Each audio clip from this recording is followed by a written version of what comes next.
Alright, it's Halloween time this week, and it seems like we'll be able to buy 3 new skins starting tomorrow. But first, a huge shout out to these 8 lovely people, as well as the people still subbed over on Twitch of course. Now let's get down to business, and before we take a look at all of the Halloween stuff, let's quickly go over some of our mainstays. Ectos are continuing their race to the bottom, as the buy orders now officially hit 30 silver, and the sell orders aren't that far off either. Profitability of crafting them has taken a hit as well, and while you can still find some weapons to continue making a quick buck, margins are getting really tight. And these get even worse if we consider salvaging Ectos into crystalline dust. These numbers don't account for the lucky lanterns you can craft with your blue luck, but as it stands right now, I would either sell the Ectos directly or salvage them with the appropriate kit, but only for the purpose of upgrading some of the more worthwhile tier 5 materials. Another way to get a near infinite supply of Ectos is by farming and processing unidentified gear, which we already talked about extensively last week, and for which we'll be taking a look at the monthly price evolutions, as there seems to be somewhat of a trend ongoing.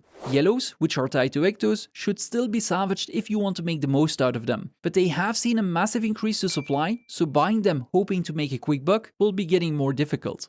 To make matters even worse, the weekly rewards vendor will be introducing even more Ectos, as you can exchange 3 of the Halloween materials for 5 Ectos each for the next 3 weeks. Taking the last week's reset into account, that is 60 Ectos over the course of the festival in total per account. Which might not sound like much, but we do have to consider that the materials can be freely traded between accounts, so people with an army of alt accounts will be able to get quite a few of them.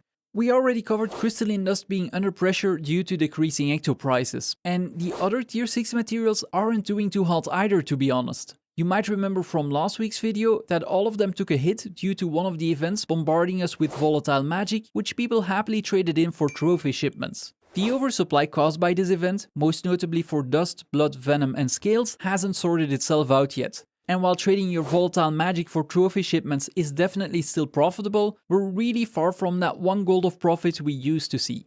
I do assume things will eventually return back to normal, but everything will depend on how much volatile magic people are still holding on to, and whether they're waiting to spend it until prices improve, which might turn this into a drawn out process. And chances are that the price of large and ancient bones will come under further pressure, as these will be dropping from skeletons in the Mad King's lab, which a lot of players will be farming for the next 3 weeks. Halloween also means the ability to non-stop farm trick-or-treat bags, as the lab is one of the few areas in the game where diminishing returns do not apply at all. And these also have a rare chance to drop even more tier 6 materials. So we might actually be waiting for November's legendary spear to see prices return back to normal, unless everyone suddenly decides to craft Night Fury.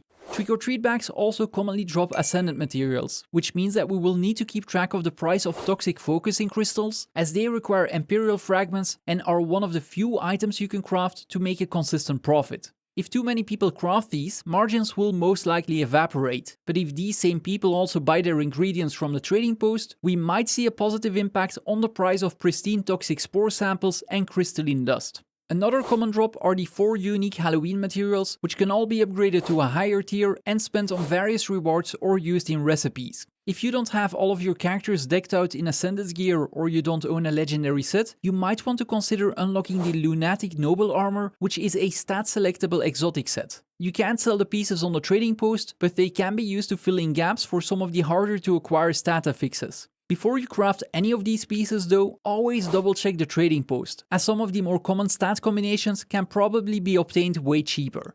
Throughout the year, I also usually craft a couple of thousand candy corn almond brittle and homemade campfire treats, as they tend to have decent margins, but there are a couple of things you should know before getting the recipes. First is to not buy the almond brittle recipe with a candy corn cob, as you can actually buy it on the trading post for 2 silver, which is about 250 times cheaper. Next is that while the margins on the campfire treats might look like they'll make you rich, you'll most likely end up filling buy orders and you'll often be selling less than a stack a day. So recouping your 25 gold investment will definitely take a while. This year's event might also prove interesting for the Halloween material prices, as we can now use them in homestead decorations. Candy corn cobs being required for the Haunted Bell, for example, might mean that we're gonna be paying higher prices than we have in the past few years. If you don't want any of these or any of the cosmetics, then selling cobs is often a decent moneymaker. And while farming the lab probably won't beat the gold per hour of a lot of the top farms, you can keep running around in circles for as long as you can stomach. Now, if you own a candy corn gobbler, you might want to consider keeping the pieces of candy corn for yourself, especially since last year's quality of life update caused a bit of a price bump.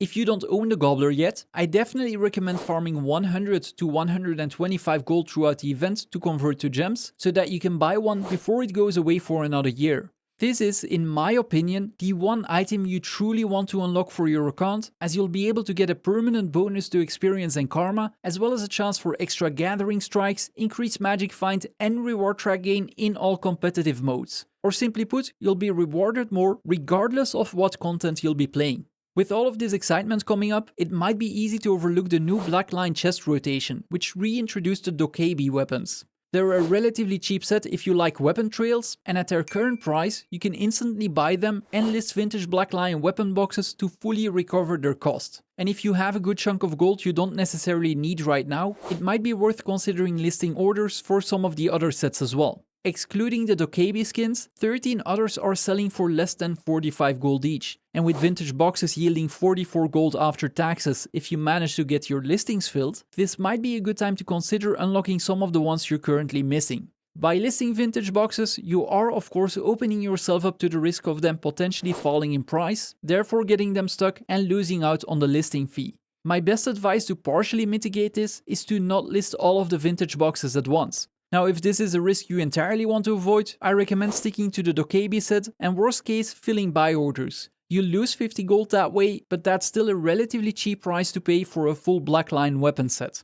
I mentioned karma bonuses when talking about the gobbler, and one daily activity you should be doing is buying Pact Scout mapping materials from all 5 vendors. Don't consume them this week though, as this is arguably one of the worst to do so. Instead, wait until next week, which will be one of the best in rotation, especially now that tier 6 materials are under pressure and you'll be getting lodestones and baubles instead. And lastly, let's take a look at the Lucky Lantern backpacks I mentioned early on in the video. All of them require the same 4 ingredients: 250 blue essences of luck, which you get by salvaging items, 25 lucky New Year fireworks, which cost next to nothing, and 20 bottles of Elonian wine from the Mystic Forge attendant, as well as a rare Lucky Lantern. As you can see, you'll be able to craft and sell most of them for a profit, but there is a caveat to know about. And that is that not that many sell per day, so that means that this won't be an infinite money printer. That doesn't mean that you should ignore them either though. Instead, try to have some buy listings active at all times for the ingredients, and every time they fill, craft and list 2 or 3 of each of the lanterns. This way you'll sell a couple a week, which means that you'll continually be making some gold for only a few minutes of effort per day. Anyway, that's it. I'll publish a complete lab farming guide later this week, but I need to shoot some footage first, as I lost all of last year's. In the meantime, thank you again to all of you supporting this channel, and if you want to help out, clicking those like and subscribe buttons actually goes a long way.